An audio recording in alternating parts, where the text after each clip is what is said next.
this past year, just watching the excitement at Bruce Randolph and at South High School, watching the assembly take place last Thursday, and having the students plan the assembly, run the assembly, and bring up the issues of South is an incredibly diverse school. There's 60 different languages spoken at home, so it gives you an idea of where these students come from.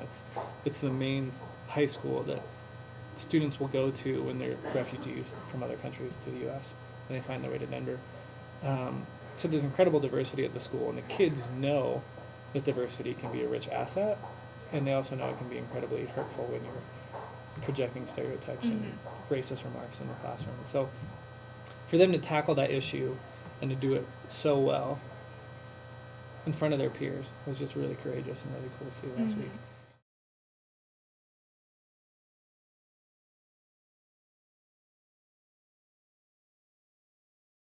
It was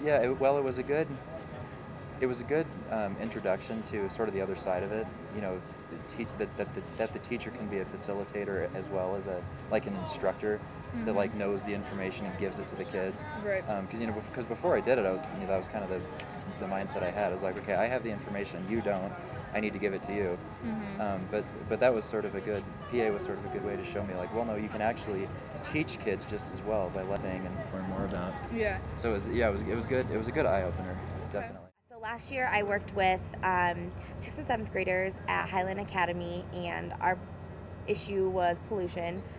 And we had a pollution awareness week per se, and we did things like turning off the lights for an hour, 2 hours a day. We painted clay pots and then sold them with little seed packets that had seeds about had facts about pollution on them, and sold them to raise. I think we used part of that money to buy or to sponsor an endangered species, which was great for the girls who wanted to, see a little pretty tiger, and yeah, so that was good. But then we also sold them at their and did some things at their silent auction to kind of raise awareness, through the parents directly, talking to them.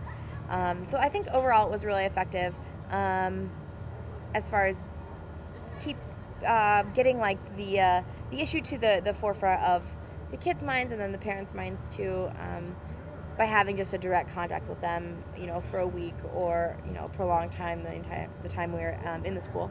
And then this year I was with South High School working with the senior AVID class, and there were 3 groups, and we tackled the issue of cultural awareness as a means to alleviate racism and stereotypes.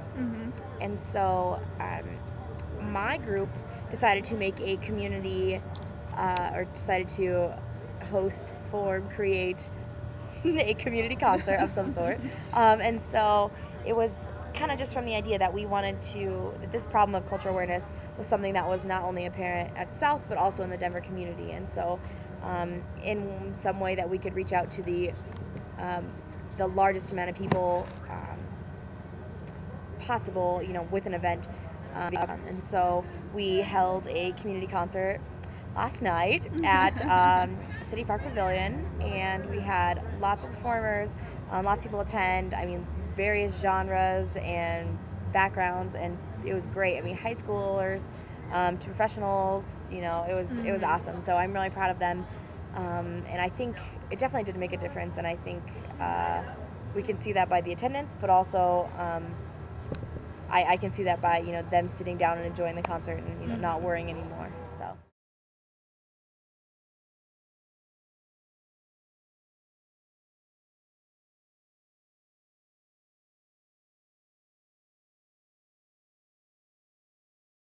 I think what we've really tried to do over the past couple of years is expand that and really prepare our coaches not just to manage a classroom, but to build the relationships with the kids and to do much more comprehensive projects. I'm thinking, for example, of my first year in PA and our projects. One group did a school newspaper. I think they put out 2 issues. Our group worked with the school district to try and get them to change school buses to biodiesel, and Wow. it was a total fail. It's just one of the, we didn't have the the training and capacity at the time to do really substantial projects. And I don't know how much you've talked to Sarah around Horst or Stacia, but the groups are doing really impressive projects now. And I think a lot of that is around coach preparation and training and the consistent support over the course of the year.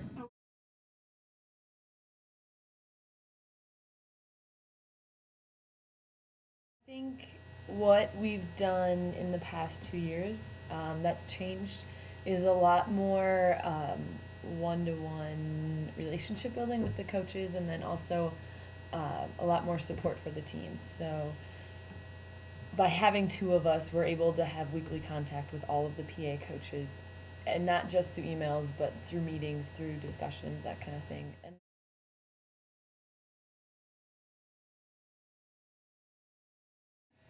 well, I think one of the ways it's changed most is that I think we used to be okay with being on the periphery of a school's program. So meaning that we were okay with it not being a part of the core program, sort of an after-school mentality, or sort of an afterthought. But I think what we've realized is that that's not okay for a PA to be successful in a school. It has to be an integral part of what's happening. So embedded in a classroom or built into the sort of fabric of a school, so that the teachers are bought in, the administration's bought in, the students are bought in, and we can work with them to make it successful. I think one of the biggest challenges we had initially is that it wasn't part of the school culture, and we worked really hard to, no matter where we go, to make it part of the school culture to be successful. So from a school side, the challenges have been relationships haven't been solid enough. People come and go in schools, teachers, administrators, but we've remained constant. So I think with schools where we have really strong relationships is where we've been most successful.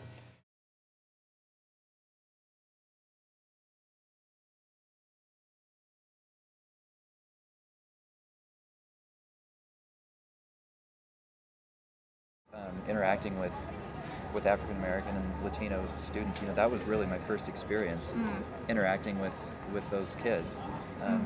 Because it was sort of the first classroom experience I guess I had, as a facilitator / teacher rather than as a student. Right. So it was definitely a learning curve to sort of, how do I interact with a kid whose background is totally different than my own, and how do I even begin to try to understand it. As time went on, because I just sort of learned how to how to interact with the kids, just based on who they were, just trying to understand where they were coming from. And so so me and Brandy did a lot of it's like, tell us what's going on, what did you do this weekend, and what do you like to do outside of school, and what do you spend your time doing. So we did a lot of that, just trying to get to know the kids and relate to them personally as almost as friends rather than as teachers or authority figures. So we really tried to do that, and I think that helped a lot. Good. Just building the relationships with them. Good.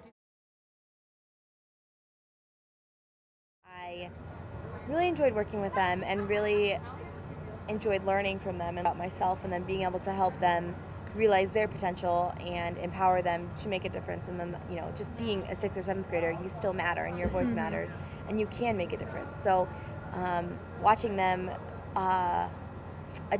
achieve that or accomplish that, realize that, that empowered me to want to still do this and work with maybe students that are of a different age, so that it's a different challenge, a different kind of task, but still the same idea of empowerment and realization of strengths and weaknesses as a means to create change and action. Gotcha. And